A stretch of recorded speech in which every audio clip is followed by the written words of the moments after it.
My reactions to the Buffalo Bills who did and did not make the Pro Bowl, an injury update with Dr. Kyle Trimble, and my predictions for Saturday against the Bears are all coming your way today on Locked On Bills. You are Locked On Bills, your daily Buffalo Bills podcast. Part of the Locked On Podcast Network, your team every day.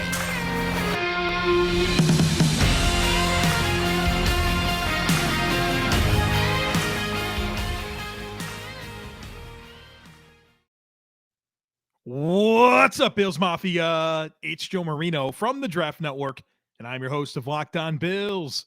Happy Friday to you, and thank you for making Locked On Bills your first listen every day. And as a reminder to you, we are free and available on all platforms, including YouTube. This podcast is sponsored by BetterHelp.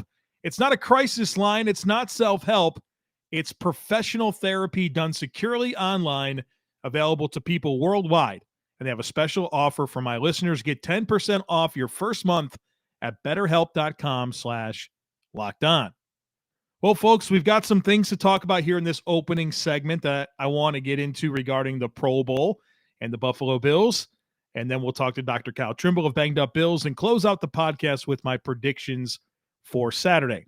One quick note here to anybody who's watching on YouTube or has been watching on YouTube. I understand there has been some issues with the resolution of the video, and we are working on that. It's not anything that's wrong with my uploading procedures or my recording procedures. It's our service that we use to record them. There's something going on there. So I had a meeting this morning with Locked On's production people who has a support ticket in, and we should have a resolution on that very quickly. But sorry for the low resolution if that winds up being the case with this video again. And just know that we're working on a solution that should be fixed very, very soon. All right, let's talk about the Bills and the Pro Bowl and all that type of stuff. But actually, I guess before we get there, how about Josh Allen? Offensive Player of the Week against the Miami Dolphins.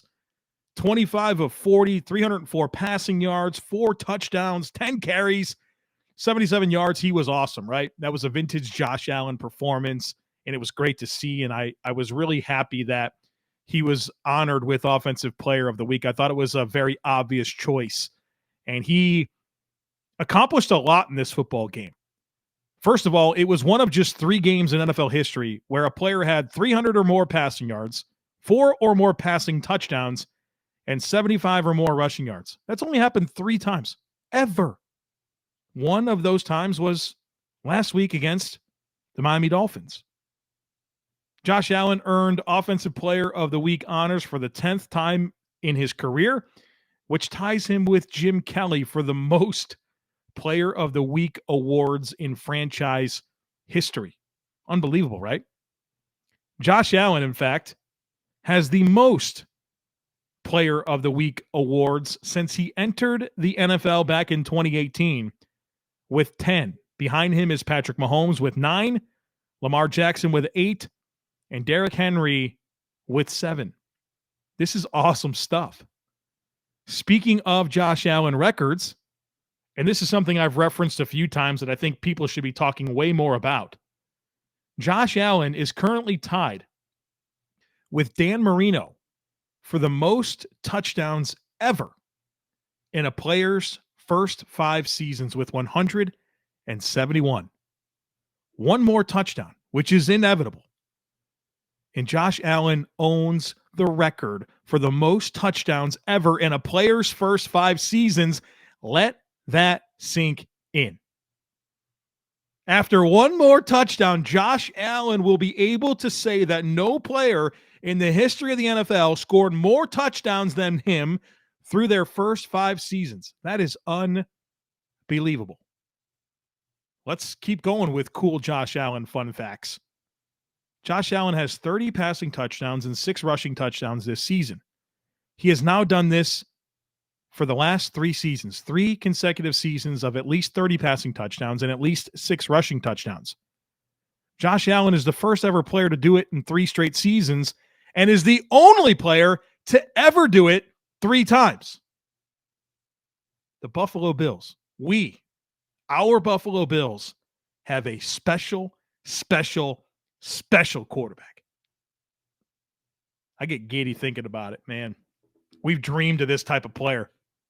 We dreamed about this player for so long, and we got that dude, one of the faces of the league, one of the best 3 players in the NFL, plays for the Buffalo Bills, and he's signed long-term, and this guy's just rewriting history. Enjoy it, folks. Enjoy it. We dreamed of this. We wanted this so bad, and we got it. Enjoy it. Let's talk about the Pro Bowl. The Pro Bowl rosters were announced on Wednesday night, and so let's talk about what happened. The Bills have 4 Pro Bowlers. Josh Allen, his 2nd Pro Bowl, and I'm still pissed off about last year.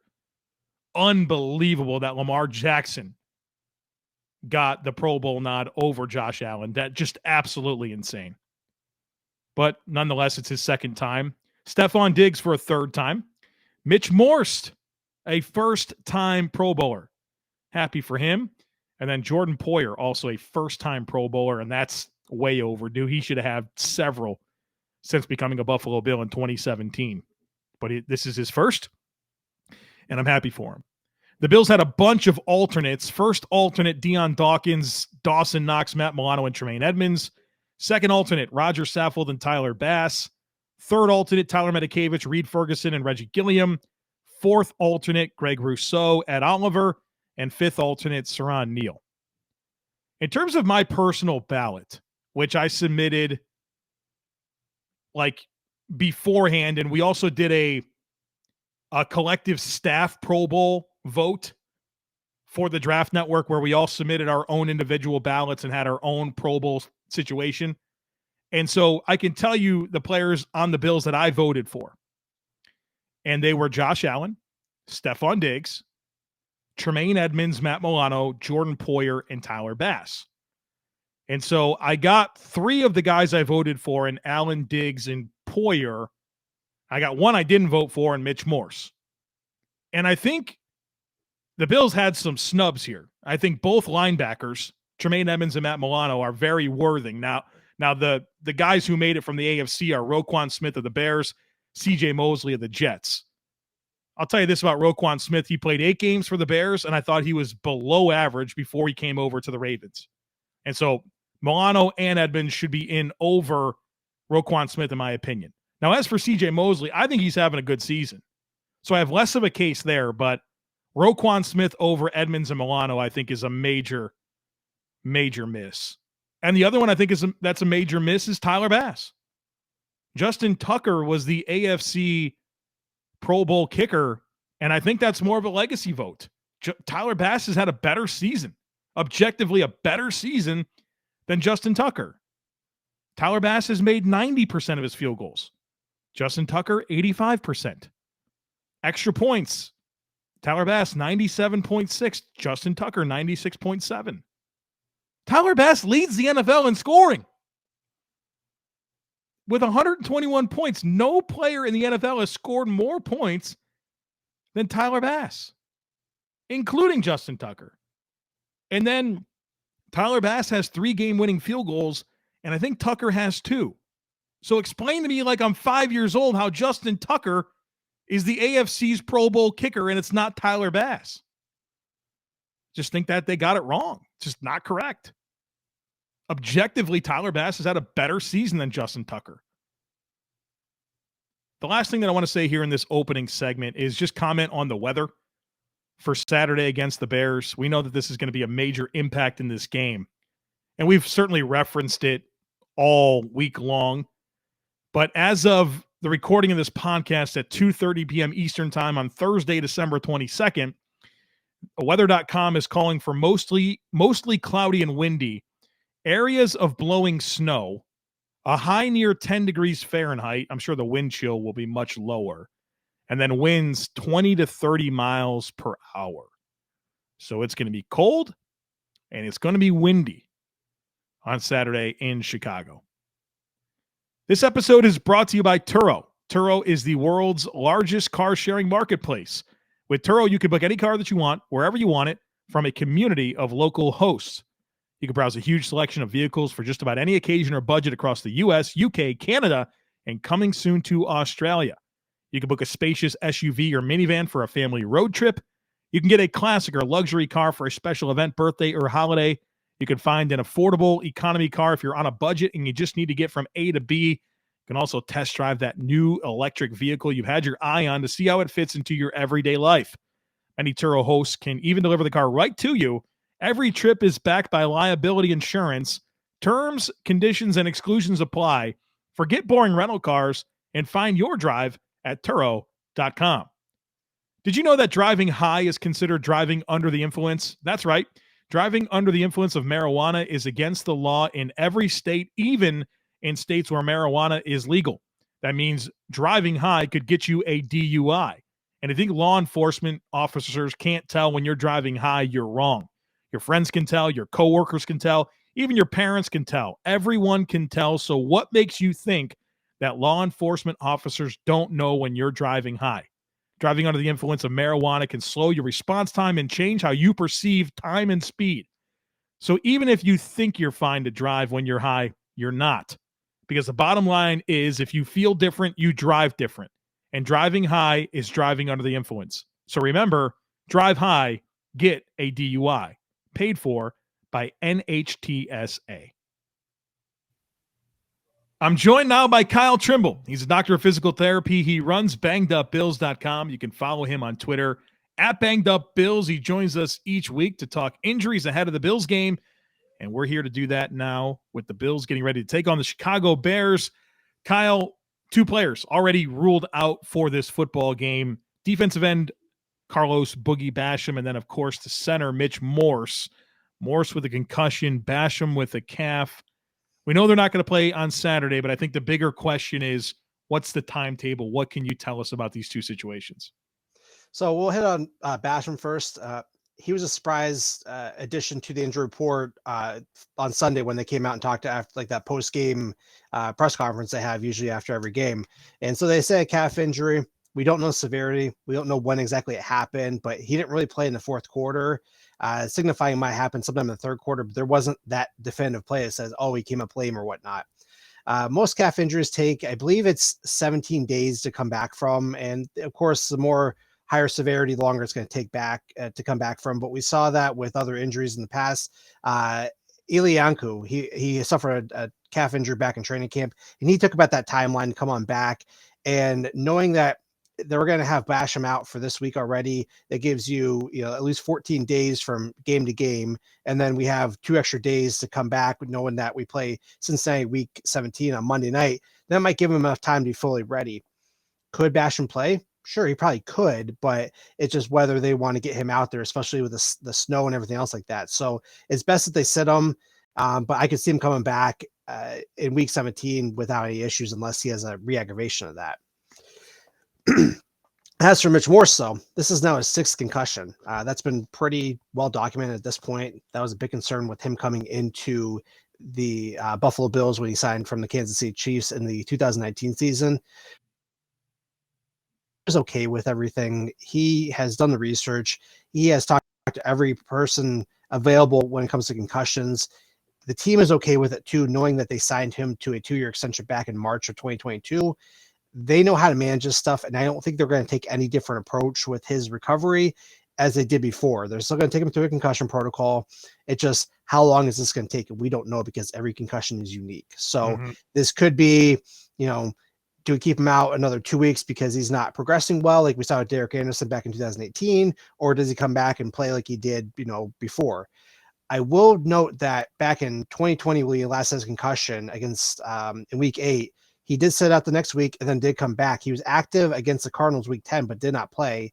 And there are some weird dynamics with that. I don't know if it was more of a benching or if it was more just, hey, you have the respite or the bye week coming up after that, let's just keep you out and we'll use you in your reserve. They could do that, but I would think you want Mitch Morse being out there in week 17 fully healthy if he's able to, especially he's now a Pro Bowler. So like get one of your best players in the league out there and playing at a high level, but it's going to determine when he passes through the concussion protocol. Yeah, I think you make a good point there that every concussion is unique. And so for as often as we see guys come back, they're concussed during a game, they play the next one. It's not always the case. I think Christian Darrisaw with the Vikings this year, he missed 3 games with the concussion. So you never know. And obviously we're always concerned when it's Mitch Morse. But you and I keep going back to the same stuff with Morse, who said, I'm not concerned about this. And the next one, I won't be concerned about it. And the next one, I won't be concerned about it. Right. So like you could tell that his mindset with this is very much that we don't have to sit here and talk about him retiring. Right. Like I feel like that's in the past. Bills Mafia, at least for some of our social media interactions, it'll get to that point when it's really not necessary. But we'll see here with Mitch Morse. Obviously, the Bengals next week with a really good defensive tackle, DJ Reader. You'd love to have him, but obviously you got to make sure that he's ready to go. So the Bills won't have Basham or Morse, but two players also have a designation here. Ed Oliver, who is questionable with a calf injury, practiced in full Tuesday, limited Wednesday, and did not practice on Thursday. So we don't like where that's headed. But I'll obviously defer to you here in just a moment, but also another defensive tackle, Jordan Phillips, shoulder injury that he missed last week and has been limited all week. He's also questionable. I guess it's good that neither are doubtful, but their status is very much in jeopardy. What can you tell us about these two very important defensive tackles?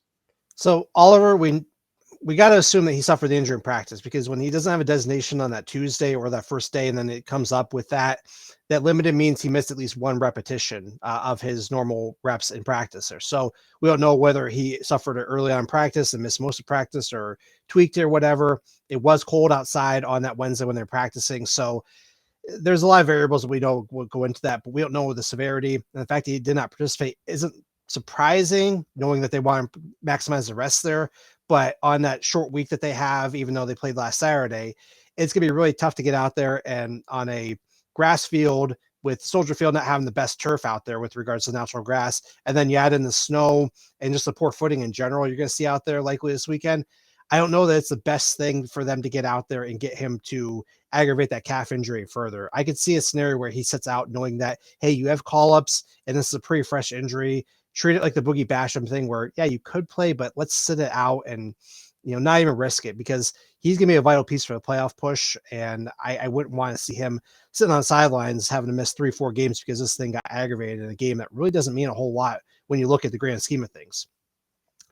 As for Jordan Phillips, though, just quick recall, suffered the injury trying to chase down Mac Jones in week 13 against the Patriots, fell with his arm outstretched. The mechanism of injury suggested more of a labrum tear, which would see with a subluxation or a dislocation, layman terms, partial dislocation or full dislocation. So he's missed the past 2 weeks. I don't know whether he's playing with some type of harness or shoulder brace on, because he's wearing a winter coat under his over his pads, which is crazy, but that's another discussion. So I assume he's probably gonna have some type of stability brace out there when he does return. He could be one of those guys that could he play if Oliver doesn't go? Yes, but do you also save him, give that shoulder another week to rest, rehab, like we talked about last week, and then maybe call up, I know Brandon Bryant's on the practice squad. We know we have some other guys that they can use in place, just make sure these guys are right for a much more important game next week there. So if I had to choose, I would say Oliver's not going to play on Saturday. Phillips, maybe if Oliver doesn't play, but I could also send them saying punt to next week and let's see what we can do without both of them. Hopefully they get at least one and it works out. So we'll see there. Last thing I want to get into here today is some of the big picture guys, where it feels like these guys that have been on injured reserve, there's some real positive momentum. We saw that happen with Ike Bucker, who's now back on the team, but Jamison Crowder and Micah Hyde. I mean, it's just crazy to think that we're talking about this, but there just seems to be a lot of traction, whether it's good video coming out from beat reporters of them working to the side. You saw Jamison Crowder this week on his Instagram story talk about how he's very close to getting back to that action. You saw Amanda Hyde, Micah's wife, share some eyeball emojis and a Sal Capaccio tweet about Micah Hyde, working out during practice. And we've kind of wrote these guys off, at least when it originally happened, but here we are close to the end of the regular season, and it feels like there's a chance that one of or both of these guys are back in the mix. That's very possible. We talked about this in past weeks with Crowder. He would need a really good rehab. He did discuss with Joe Biscaglia Athletic that it was a very clean break, which suggests that the injury might have been a little bit higher up the ankle than maybe closer down to where we see with some other injuries where they're maybe really out for a longer duration. So good on Crowder if he's able to come back and is not getting that thing aggravated. We could definitely use him for the depth there. he was one of those guys that needed a really perfect rehab or very good rehab. And if he's having that, good, get him back out there. And he's a weapon that the team opponents don't have a ton of tape on him. So they can deploy him in different ways and use him, especially in the playoffs when you need to pull every trick out of the bag, which would be excellent. You got Cole Beasley, James Crowder, Isaac McKenzie. Can you imagine the possibilities that Ken Dorsey can do with that? I mean, I don't think Crowder's gonna be able to do everything that he can with the ankle, but still get him out there as even a decoy, which could be great there. So I can see him coming back, and I'm happy to see that there.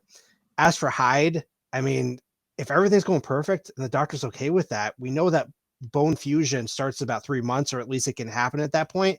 And if everything's okay, his full range of motion, I know he's running around doing everything else out there.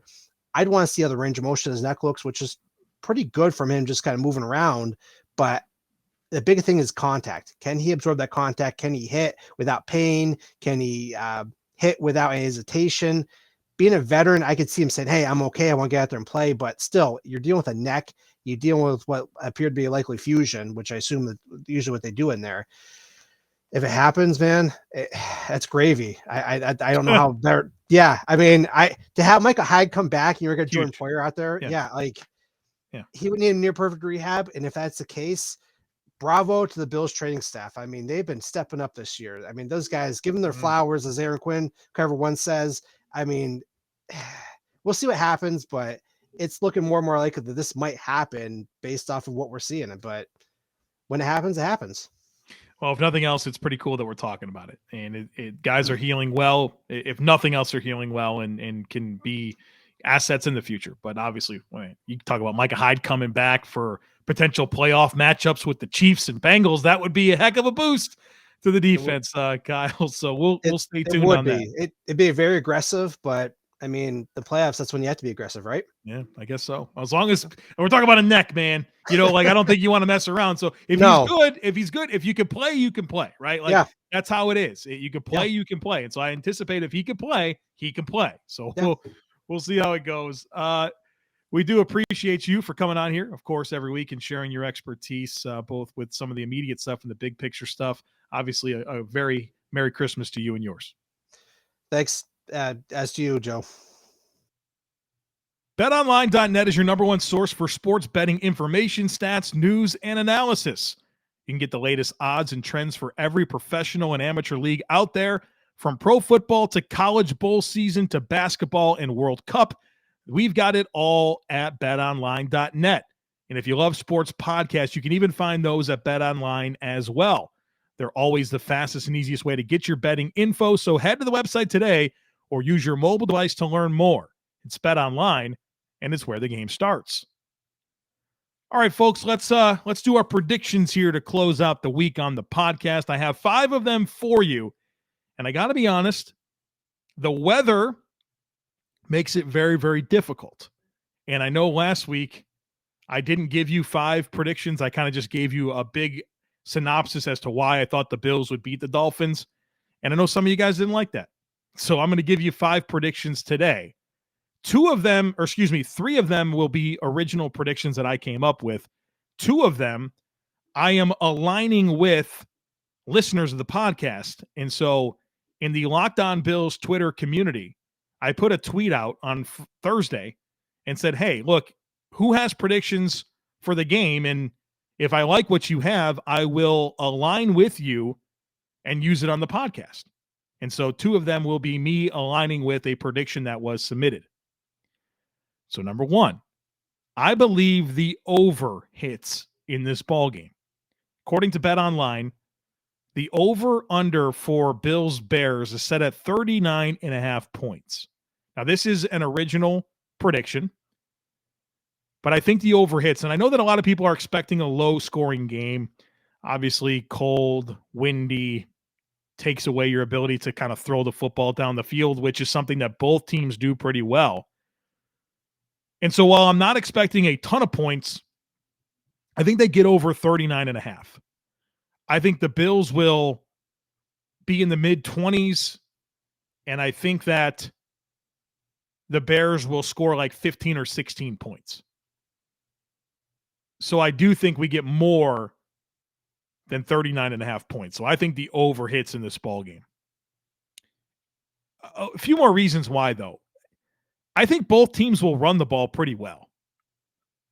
And I think there's a possibility that the Bills give up a long run with their tackling issues and good tackle breakers in Khalil Herbert and David Montgomery and Justin Fields. And I think that the Bills will obviously be mindful of 20 to 30 mile an hour winds, but I think they'll still throw it a little bit. Not necessarily explosive throws down the field, but rhythm throws to use as an extension of the run game, which I think will keep the Bills' offense on schedule to a degree. Now, there's going to be variance. We know that. But I just think 39.5 is a bit too low. When you have an offense like the Bills that scores pretty well and a big play offense in Chicago that I think can still hit some big plays, I think we get the over here. The second one, I am going to align with Brian. Brian said that the quarterbacks will rush for 150 or more combined yards. I'm in on that. I mean, Justin Fields damn near runs for 100 yards every week. And so I think he'll be 80 plus. And I think Josh will be 70.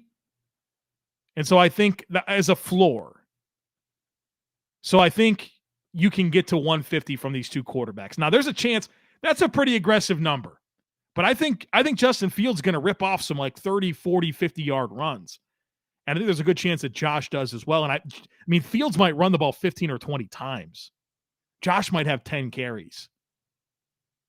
So if you have 20 combined carries from these quarterbacks, they both average about 7 yards a rush. I think he can hit this. So, Brian, we're going down together on this one. Quarterbacks in this game will rush for 150 or more combined yards. This next one is an original Joe Marino prediction. I have down that Josh Allen doubles the amount of completions of Justin Fields. So if Justin Fields completes 10 passes, I think Josh Allen will complete 20 or more. I just think the Bills will have more of a willingness to throw the football in this game. And I think they have enough in their arsenal of weapons and play calls to hit some short passes. And I think the Bears are very much going to want to play this thing close to the vest. Maybe have some screens, but they're going to want to run the football a ton. And so I think there's a world we could live in where Justin Fields has under 10 completions in this game. And so I'm comfortable saying that Josh Allen doubles them up. Number 4, I'm going to align with Mandy on this one. Mandy says Cole Beasley has 3 catches. I'm in on that. I think he will have 3 catches. And it goes back into what I've been talking about, that I think the Bills will use the short passing game as an extension of their run game. And I think that the Bills will lean into Cole Beasley on some option routes from the slot, and Josh Allen can have some shorter completions to him. So I think he can get 3 catches in this game. And then number 5, I think the Bills win this game. I'm nervous about it. You guys have probably sensed that all week talking about this game. I mean, if this game were played in normal conditions, if it was just cold, I think the Bills would win by, 2 scores. But it's not. And I think that helps the Bears. The wind helps the Bears. But I think the Bills will win this game. I'm expecting something 26, 27 points from the Bills, 15 or 16 points from the Bears. I think the Bears are just a high variance offense, and I think that'll help them and hurt them in this game, where I think you can see just a little bit more consistency from Buffalo. Josh Allen's played in win games before. I just think they're better equipped for it. And obviously there's a massive talent advantage, especially when it comes to the offensive line and the defensive line. So I think that talent will win out in this ballgame. As for rooting interests on Saturday, 2 games to be mindful of that are at the exact same time as the Bills. Seattle at Kansas City, Bengals at Patriots. So go Hawks and go Patriots. Obviously, the number 1 seed is critical. And if the Bills beat the Bengals next week, I think they have a good chance of cruising to this 1 seed. But if they lose to the Bengals, all bets are off, especially because the Bengals will have head-to-head tiebreakers over Kansas City and Buffalo. Now, the other piece of that is Kansas City only has 3 losses. If the Bills lose to the Bengals next week, they will have 3 losses. The Chiefs will have 3 losses. The Bengals and Bills will have 4. And so that puts Kansas City in the driver's seat here. But the Bills control their own destiny in the AFC if they just win their games. So take care of business against the Bears. Then you have the Bengals, and then you have the Patriots. But obviously, you'd love to have as much wiggle room as possible. So go Seahawks over Kansas City. And look, I think for both teams, Seattle and Kansas City, I think they have a lot to prove. Seattle started hot. They've faltered a bit here lately. They obviously have a real chance of being a playoff team in the NFC. They need this game. Meanwhile, Kansas City, I think, has been vulnerable all season long. Their pass defense stinks. And the one thing that Seattle has done this year is thrown the football well. Kansas City's given up 30 passing touchdowns this year. That's 5 more than the number 2 team. And so I think Kansas City obviously probably wants to show that they're a better team than the one that went to overtime against the Texans last week. So I think we're going to learn a lot about both teams. I think Kansas City should win the game, but I'm not dismissing Seattle. Then you have Bengals at Patriots, and I don't feel good about that for New England, but hopefully Bill Belichick has a really great defensive game plan that not only can maybe help them beat the Bengals, but give the Bills some good stuff to replicate on tape. And I like that game's in New England. So we'll see. I don't know that the Bills get any help. They don't need any help if they win their games, but obviously we want as much wiggle room as possible. So that's your rooting interest outside of the Bills taking care of their own business against the Bears. All right, folks, that's it. The hay is in the barn. We've done all we can to prepare for this game on Saturday, Christmas Eve. And so hopefully everybody gets something I'm sure is on their list, which is a Bills win, but also a 3rd consecutive AFC East championship is on the line. The Bills win on Saturday. They are your AFC East champions for the 3rd year in a row. It'll be the first time they've won 3 straight since 1988 through 1991. And so would love to check that box and guarantee at least one home playoff game. All right, that's it for today on the podcast. I'll catch up with you afterwards. I'll record a post-game reaction podcast for you some point on Saturday afternoon. So be on the lookout for that. As always, I kindly ask that you share, subscribe, rate, and review to the podcast. Go Bills, and I'll catch up with you again after the game.